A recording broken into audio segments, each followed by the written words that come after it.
जम्मू कश्मीर के वज़ीर आला उमर अब्दुल्ला ने आज असेंबली में माली साल 2026-27 के लिए 1,13,767 करोड़ रुपए का तारीखी बजट पेश किया। इस मालियाती खाके में हुकूमत ने अवामी बहबूद और बुनियादी ढांचे की तरक्की के दरमियान तवाज़ुन बरकरार रखने की कोशिश की है। बजट के अहम आदाद व शुमार के मुताबिक 80,640 करोड़ रुपए रेवेन्यू अखराजात के लिए है, जबकि 33,127 करोड़ रुपए तरक्याती कामों के लिए मुख्तस किए गए हैं। आमदनी के ज़राए में मरकज़ की जानिब से 42,752 करोड़ रुपए की माली इमदाद और 13,400 करोड़ रुपए के मरकज़ी स्कीमों के तहत हासिल होंगे, जबकि रियासत अपनी कोशिशों से 31,800 करोड़ रुपए का रेवेन्यू जमा करेगी। इसके अलावा खत गुरबत से नीचे ज़िंदगी गुजारने वाले ख़ानदानों के लिए साल में 6 गैस सिलेंडर मुफ्त देने का ऐलान भी किया गया।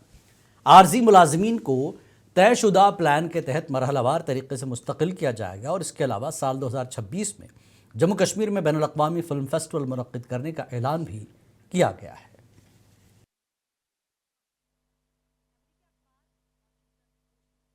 Guided by this enduring spirit, our government is committed to transforming Jammu and Kashmir into a modern, progressive and economically vibrant region.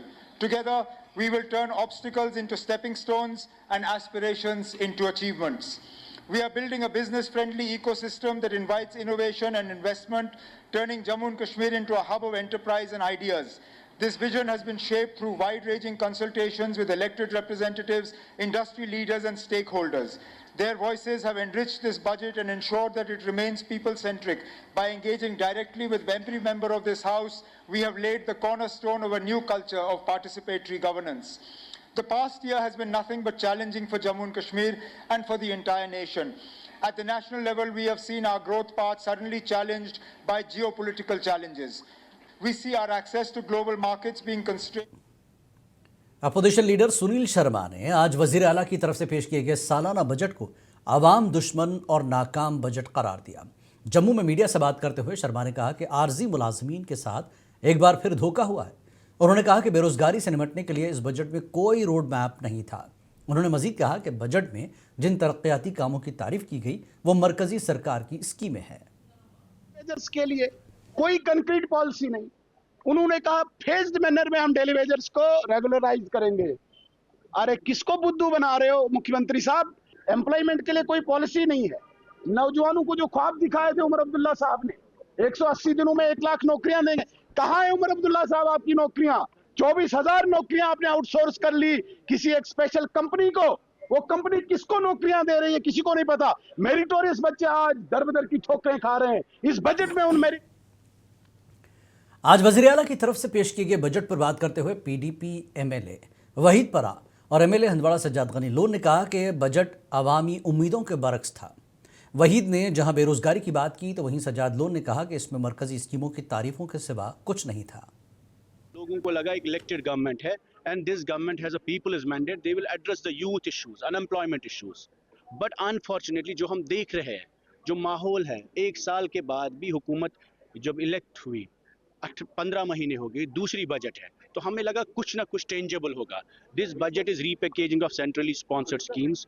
This budget offers nothing to the youth of Jammu and Kashmir. This budget offers nothing to the farmers of Jammu and Kashmir. और जो affected लोग जम्मू कश्मीर में है, जो उम्मीद लगा के बैठे थे कि जो वादे किए हैं हमारे साथ, चाहे पहली बजट में, चाहे मैनिफेस्टो में, चाहे इलेक्शन में, और वक्त मांगा गया, वक्त दे के भी आज 1 लाख डेली वेजर सड़कों पे है, उनकी रेगुलराइजेशन की बात इस बजट में नहीं हुई। जिन लोग जो होमलेस है उनके लिए आज तक कुछ नहीं हुआ। कि जो ये ट्रेजरी बेंच वाले वो बजा रहे, अगर एक को समझ आई हो मैं माफी मांग लूं, एक को पूछ के बताओ इसमें है क्या।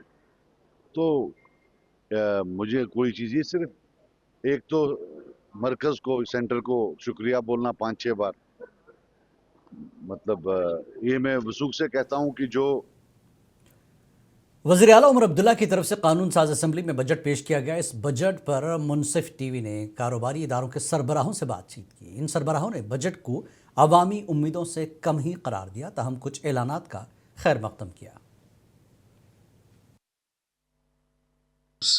Backbone of our economy of Kashmir, उसके मतलब we had asked for 5% interest subvention. Interest subvention हमने 5% मांगी थी post Pahalgam attack for the hospitality sector and allied sectors, क्योंकि they are suffering.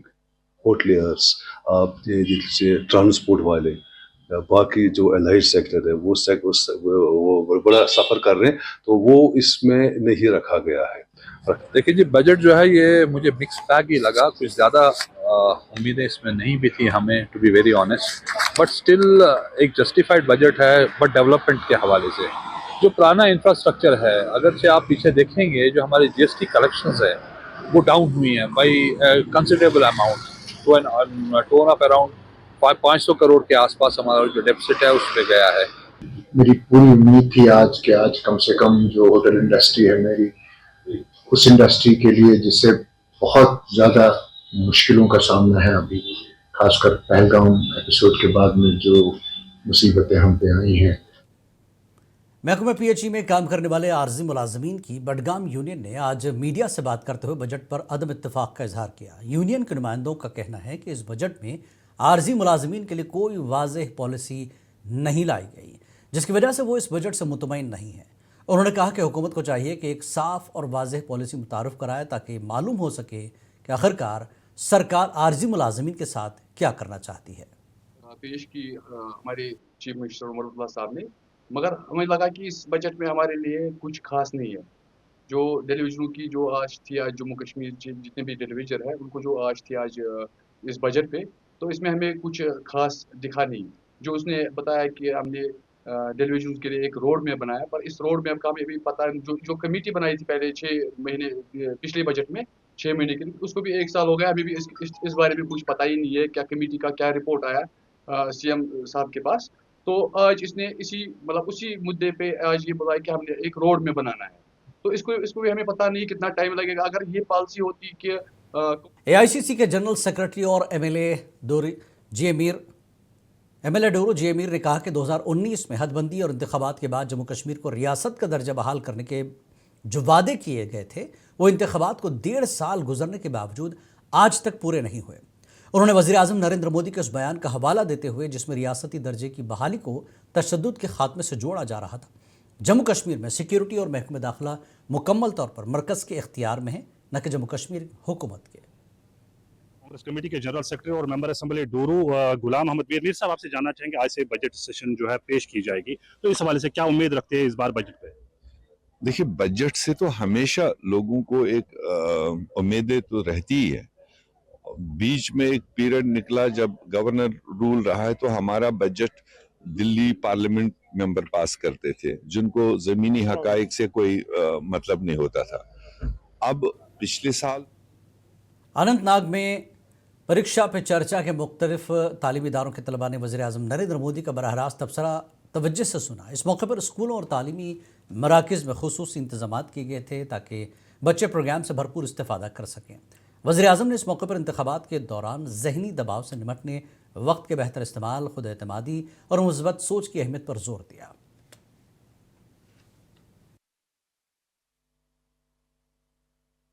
हमारे अनंतनाग डिस्ट्रिक्ट में पूरे जोश और खरोश के साथ हर घर में, हर मोहल्ले में, हर टाउन में, हर एक स्कूल में ऑनरेबल प्राइम मिनिस्टर के इस प्रोग्राम में जो कि लाइव स्ट्रीम चल रहा है प्राइम मिनिस्टर ऑफ इंडिया के साथ, तो बच्चे बहुत खुश हैं। न सिर्फ बच्चे बल्कि पेरेंट्स, जो हमारे बच्चों के पेरेंट्स हैं, वो भी बहुत खुश हैं, इसमें बढ़ चढ़ कर हिस्सा ले रहे हैं। 8 एडिशन में इसका बड़ा फ़ायदा हमें मिला। हमारे बच्चे बिल्कुल तैयार।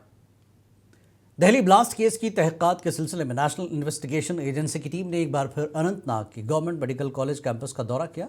एनआईए की टीम ने मुख्तलिफ पहलुओं से जांच पड़ताल की और मुतल्लिक़ा अफराद से पूछगछ भी की। एनआईए दिल्ली ब्लास्ट केस की तमाम मुमकिना ज़ावियों से तहक़ीक़ात कर रही है। साल 2025 के दौरान वाइट टेररिस्ट मॉड्यूल को बस्ट किया गया है और इस सिलसिले में कुलगाम इलाके से ताल्लुक़ रखने वाले डॉक्टर अदील की गिरफ्तारी अमल में लाई गई है और उसके बाद जीएमसी अनंतनाग हॉस्पिटल के लाकर से AK-47 बरामद की गई। रेडफोर्ट ब्लास्ट की तफ्तीश को जारी रखते हुए नेशनल इन्वेस्टिगेशन एजेंसी की टीम ने एक बार फिर अनंतनाग के जीएमसी का मुआयना किया और यहाँ पर दस्तावेजात और इलेक्ट्रॉनिक आलात को खंगाला। वाजा कर देना चाहेंगे कि रेड फोर्ट ब्लास्ट में डॉक्टर अदील को मुख्य आरोपी करार दिया गया है और इस सिलसिले में नेशनल इन्वेस्टिगेशन एजेंसी की तरफ से ये तफ्तीश ताहाल जारी है। मुंसिफ टीवी के लिए अनंतनाग से जावेद। डिप्टी कमिश्नर डोडा हरविंदर सिंह आईएएस ने आज गवर्नमेंट मेडिकल कॉलेज डोडा के ओपीडी ब्लॉक में आज़मीन हज के लिए वैक्सीनेशन कैंप का इफ्तिताह किया। प्रोग्राम के दौरान डिप्टी कमिश्नर ने आज़मीन से बातचीत की, इनसे हज के लिए तैयारियों के बारे में दरियाफ्त किया और उन्हें फराहम की जाने वाली तिब्बी और दीगर सहूलियात का जायज़ा लिया। ज़िला भर में मुख्तलिफ मुकर्रर मराकज़ पर कुल 90 आज़मीन हज को टीके लगाए गए। इनमें से जीएमसी डोडा के ओपीडी ब्लॉक में 39, सीएचसी भद्रवा में 20 और सीएचसी गंदोह में 31 आज़मीन शामिल हैं।